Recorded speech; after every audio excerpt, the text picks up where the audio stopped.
Hello, you found Why We Are Christians, and today we're going to interview me. Well, I'm not going to interview me. My wife Katie is going to interview me. All right, Katie, here we go. Here we go. You never thought you'd have to do this, did you? Well, I mean, it's not like I don't know very much about you. So, we're going to do this just like we were doing it for somebody else. And so we're going to start with the normal questions, like where were you born? Tell us about your family of origin. Was there any Christianity or any spiritual practice in your family? And just take it away. Well, my parents were from Nebraska, the sand hills of Nebraska, wheat farmers, etc. And because of the Dust Bowl, they moved to Portland, Oregon. My dad went to work in the shipyards just prior to the start of World War II. And I was born in 1942. I'm an old dude. An old dude. And we lived in Portland, Oregon, northwest Portland, and went to an elementary school called Woodland, and loved it. My parents were not Christians. They had some affiliation family-wise with Methodists and Baptists, but neither one were Christians. And so we went to a little Baptist church in that area of Portland, but I don't remember much about it. I never became a Christian. I do remember that when I was 15 years old, my dad came home from a Billy Graham crusade there in Portland, and he'd become a Christian. And late at night, he woke me up and told me. And so that was when we started going to this little Baptist church. What did you think about that? Oh, I didn't make much sense of it. I didn't know what that meant. Did he come home saying, I've been saved, or I've become a Christian? Or? I don't remember his exact words, but it was obvious that there was a major change because he started going. My dad was he smoked. He and my mom smoked Camel cigarettes. They drank pretty heavily, and my dad gambled a lot. My dad was a gambler, card gambler, and so that stuff all stopped. But my mother never did become a Christian. Mm-hmm. Never did. So that was that. Mm-hmm. And so my brothers and I had two younger brothers, Bruce and Gary. Neither one of them are alive today. My youngest brother, Gary, went to Vietnam and was a combat engineer, came back all messed up, and eventually committed suicide. And my brother, Bruce, started as a police... And a cadet? A cadet, something like that. He was ended up as chief of police of Pasadena in California. I got to go a lot of Rose Bowl games free. Yeah. And so anyway, that's the story with the fam. So when I was 12 and a half, they moved to Los Angeles to get away from the rain. Yeah. Sunland-Tuhunga, northernmost part of Los Angeles. And it had been a place where people went to get cured for asthma. My mother had asthma, which eventually killed both her and her sister. Yeah, of course, get away from the rain's one thing, but going down to all that smog is, wow. The smog was so bad, we couldn't see a telephone pole, which was about 60 yards from our house in front of us. In the smog, they couldn't even see the telephone pole. Oh, man. And so went to high school. It was at Verdugo Hills High School, and it was Gangland USA. Yeah. Everybody was ganged up. I went into sports. Mm-hmm. My brother Bruce went into sports. My brother Gary went into Gangland. And you learned how to fight also. Oh yeah, learned how to be a boxer. To protect myself, my dad trained all of us. I still do boxing today. Yeah. The speed bag and the body bag. At the gym, yeah. I like to say boxing is the most complicated of single sports, football being the most complicated team sport. Yeah. But anyway, so there I was, and you dated early, you married early. And you were how old when you I was Married? 19 years old, and I just finished my second year at Glendale College. And no, it wasn't me. No, it wasn't you. People, no, it wasn't me. you.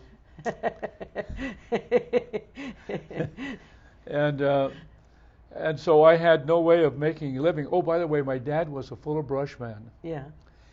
He went door to door. Oh, that was one of the main reasons we moved out of Portland, because it rained all the time. Oh, yeah. We wanted to walk down. Half a year it rained, yeah, about right. every other day. And it was miserable on my dad, so I moved to Southern California. He was the longest serving Fuller Brush man ever. Of course, nobody's going to know what a Fuller Brush man is, but he was the real deal, made a good living. I remember, because I'm kind of an old gal, too. Yeah, and my brother Bruce and I, we delivered on Fridays, evenings and Saturdays. We delivered for him when we were down in Los Angeles. So anyway, I had no way to support myself. So I joined the military. Which branch? The Air Force. All right. And I remember a problem is I got a call from my recruiter, Air Force recruiter, and he said, Philpott, you never told me that you had 2 felony convictions. Uh-oh. Oh, yes. As Tell a the matter people of fact, real quick what that was. When I was 15 years old, we robbed a store of liquor, climbed up the back road, and we stole a car to carry it away with, and we were too drunk to escape. And so, and I had forgotten that I had those convictions against me. I had literally forgotten. It was only about 4.5 years apart, but he worked it so that my record was a sponge. It was a sponge, and I got into the military, into the Air Force, and at basic training, we were finished the basic training at Lackland Air Force Base by San Antonio, Texas, and the first sergeant walked into the barracks, and it was about 60 of us. He read off a list. Every third, you were either going to be a air police, a cook, or a medic. Air police, cook, medic. Air police, cook, medic. Okay, I got it. I fell under medic. Medic. So I stayed at Lackland, actually rented a house. My friend and I, Mario Mariani, who also went to Glendale College with me, we both ended up medics. And so we rented a house and brought our wives out to San Antonio while we went through the medical school. And I learned how to be a medic, and I hated it all. I did not like being a medic. It was miserable. Oh, you were one of those guys that didn't like blood and guts, right? Oh, I didn't like it at all. We were paired with a guy who was bigger than me, and he delighted in torturing me. I knew if I beat him up, I'd get kicked out of the Air Force, and then I'd be really stuck. There I'd be in San Antonio, Texas, with a pregnant wife, so I had to suffer for this guy for, it was about a 5-month period. Well, why was he what was he doing to you? And under what circumstances? He was treating me very badly when we practiced giving shots. Oh, taking jabbing blood, you? all that kind of icky stuff. Ugh. Anyway, but Mario Mariani and myself, we finished number 1 and 2. There was about 300 guys, and there was a lot of ladies too, in that class. I've got a photo of them all. You've always been a good student. And Mario and I finished 1 and 2. I finished number 1, which meant that we got to choose where and what we wanted to do. So I ended up at Travis Air Force Base, and it was second casualty. It was an incredible experience. We moved all the wounded from what's called the Pacific Theater, Elmendorf Air Force Base in Alaska, all the way down to the South Seas. And we moved all the wounded. Now, this is 1961. I joined the Air Force in December of 1961. And so, before you knew it, Vietnam started heating up. And we would start having Green Berets and Rangers, what we call Rangers. They were special military guys, and the regular army wasn't in Vietnam yet. I was really an administrator. I was first on board the aircraft, got the records from the flight nurse, and then I would read them, and I would read these stories about these guys. And so this is 1961, 1962, and once in a while an officer would come back. They had a difficult time with some of these guys. We sit here and talk about what happened. My first commander was a First Lieutenant Robert Pearlstein. I'll just tell you the story real quick. 1 week before I was getting out of the military, here comes, he was then now Captain Pearlstein. Mm-hmm.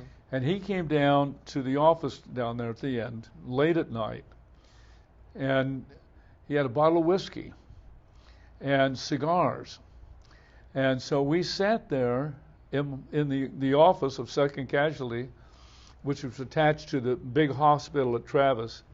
And we drank that whiskey and smoked those cigars, and he tried to talk me into being his, what we called his first shirt, or first sergeant, E4. In Vietnam. And I'd read enough stories of guys being shot in helicopters who were sitting on steel helmets. They still ground fire up into, Hueys. Those choppers, we called them Hueys.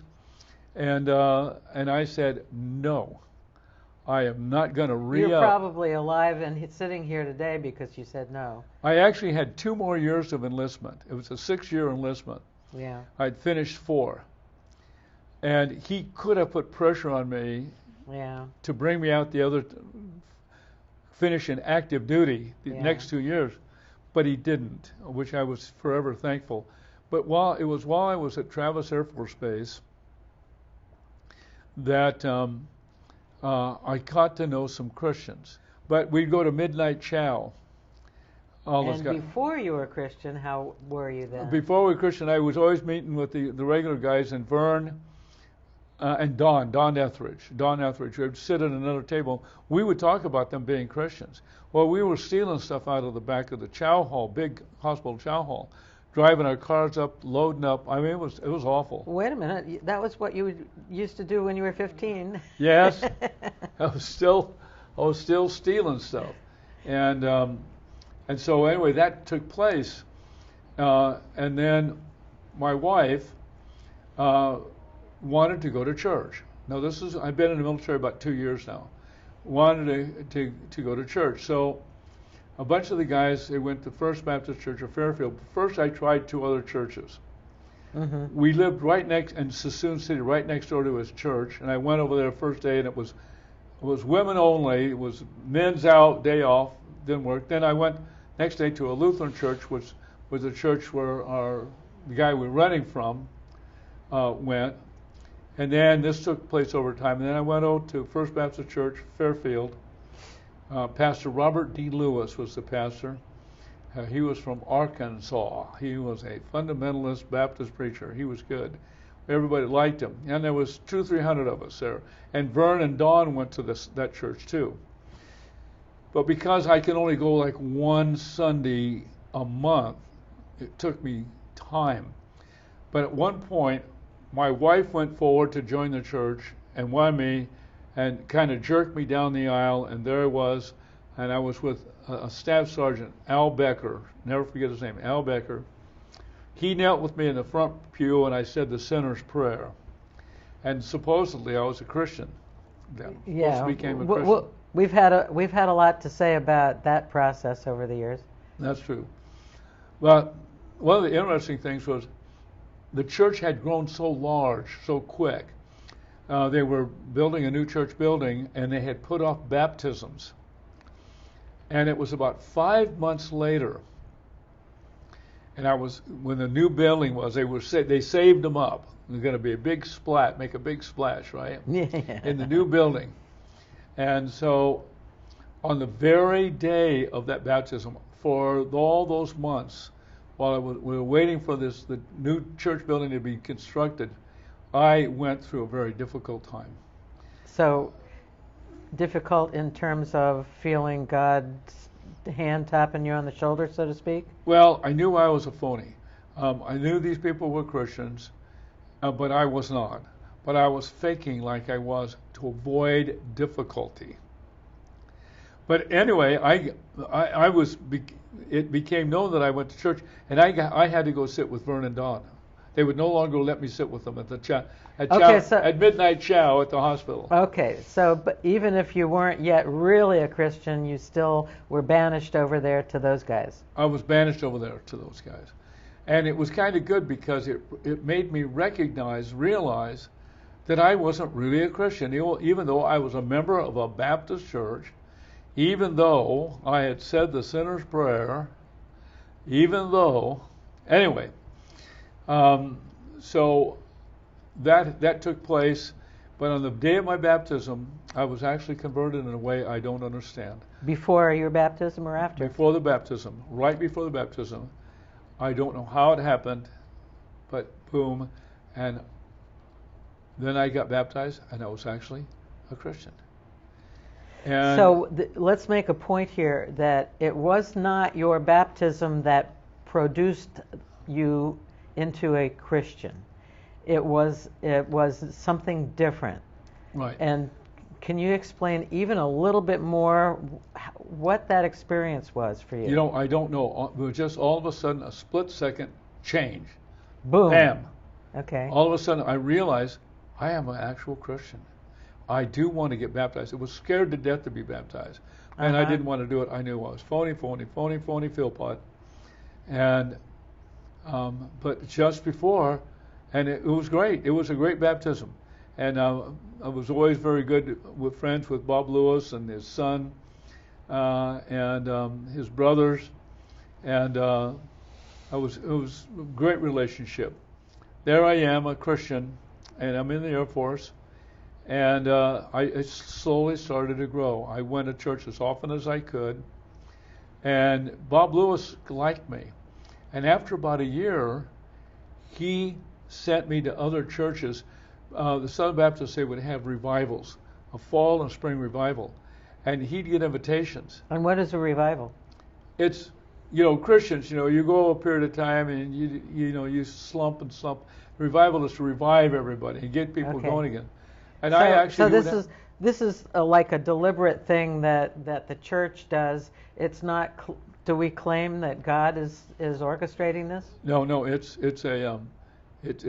was a traditional practice that Southern Baptists did. I don't think they do it anymore. I think they lost track of that. But he would actually send me out to do the preaching. They started a new church in Suisun City, and I got to preach there. I had graduated from Napa College with a 2-year degree, so I went to UC Davis for a year. Dr. Child, philosophy and religion class. I took two philosophy classes, 2 psychology classes, and then it opened up that I was able to go to Sacramento State, and I was able to go there long enough. I got a bachelor's degree, psychology. I was going to be a school psychologist, and I was just at the end of the master's program at Sac State when I sensed that God had called me into the ministry. And I remember going and talking to the lead professor. I think his name was Waters. Can't remember. He smoked a pipe all the time, and he didn't like me because I was a Christian. And I had to tell him, and he was kind of delighted that I was out of the program. I just had to go finish a summer school program, and I would have had my master's degree. But instead, I went to Bob Lewis. He licensed me to the ministry, and at that time you had to have a recommendation from a local church to go to seminary. He did that for me at Golden Gate Baptist Theological Seminary, then centered at Mill Valley, California. And so I moved to Marin County. And into the student housing there, right? In student housing, 10A Judson Lane. Okay. 10A Judson Lane, to do a Master of Divinity. You could do it in 3 or 4 years, depending. To do it in 3 years, you had to go to the January class, and you had to do summer. You had to do summer. So I was on the GI Bill, and it wasn't going to extend 4 years. I had to double down. Okay, now we want to kind of rush into you getting into San Francisco. Okay, now, so what happened was, a lot of the students at Golden Gate would begin to pastor little churches around, and I had a neighbor who was pastoring the Excelsior Baptist Church in Byron, California. That was a 75-mile one-way trip, and he was graduating, and he asked me if I would like to candidate to be the pastor. So I said yes. They paid me $20 a week, and it was 75 miles. I had a 1964 Ford that got about 10 miles to the gallon. Yeah. But anyway, I went there, and a lot of interesting things happened. But it was while I was there, 1966, 1967, that I began to read about the hippies, what was going on in San Francisco. That began to happen. Now, the reason it interested me because for several years, a couple years in high school. So there you were out in Byron, and you were, this was a little kind of a country church, and they were paying you $20 a week. And I think you've got some stories about interesting stuff that happened to you out there that ended you up getting a pay cut. Well, yeah, what happened was, this was actually, I had, when I was there, not too long after I was there, I started doing ministry in the Haight-Ashbury. That's another story. But one of the guys that came with me was David Hoyt, had been chief devotee at the Hare Krishna Temple in San Francisco on Frederick. And so David would come out with me. After he became a Christian, he came out, and when he moved out of the Hare Krishna Temple, he lived with us at 10A Judson Lane in Mill Valley at the seminary, and I would take him out there. And we started going to a migrant camp between Brentwood and Byron, and it was all of these Hispanic people that were working on the farms. This is farm country. All around the church was usually just tomatoes, just acres and acres of tomatoes. And so there was at one point where I showed up at the church on a Saturday morning. I always went there every Saturday morning and every Sunday morning, drove out there. Wow. And so somebody had just thrown dozens and dozens of tomatoes through the windows, broken windows. There were tomatoes smashed every place. And that was an ordeal. But at the migrant camp, we started reaching some of these people, started bringing them to church. And this was why the tomatoes. And then, so one day we were out there, David and I, doing evangelism on a Saturday, and we were attacked by two German shepherds, two big German shepherds. We got right. So where were you though? In the migrant camp. Oh, really? There was these little sheds all around in an open area, and David and I walked out there, and we fought those German shepherds. They're vicious. And we were bloodied. We killed them both. I mean, they attacked two guys that, David had spent 2 years in federal penitentiary before Yeah. he came to San Francisco as a hippie. And I had been a bodybuilder, fighter. I was about 25 pounds heavier than I am right now. And we killed those dogs, but we were bloodied. Now, I remember I did something else. I drove to the person's place. We drove to the person's place in Brentwood. We knew that sent them out because we were told by the people whose dogs were brought out. And I stood in front of them, and we were still bleeding. We were still a mess. And I yelled at the guy, "Hey, you come on out, man." I sort of lost a little Christianity there, but that was a wild period. And the Byron School for Boys was right there. And so we filled our place up with these guys, and because of that, you had all these teenage law-breaking kids there, which David and I could easily identify with. Yeah. And so they lowered my income from $20 a week to $10 a week. So that was so all these little folk, who just they just want everything to be nice, and they sit in their own favorite pew. Don't even tell them to sit 2 feet to the right or the left, and in comes a bunch of Spanish-speaking farm workers and delinquent boys. Oh boy, this works. Yeah, it was quite. There was only 2 churches in Byron. There was a Methodist church and our little Baptist church. Oh boy. And but I would go up there and I'd visit everybody in the church over the weekend, on Saturdays and Sundays. I went house to house to house to house. I had to drive out to some farmhouses. Uh-huh. I remember the family, Hartman Shelton and his wife, and they had 2 daughters. One was named Pam. I remember Pam. And we baptized quite a few people. Uh-huh. Baptized quite a few people. I would like us to transition from this show to the next one by you describing what happened when you were driving home one day from working at the shoe selling job in Marin County. Yeah. Also, I had my income from the military, my little money from the Baptist church.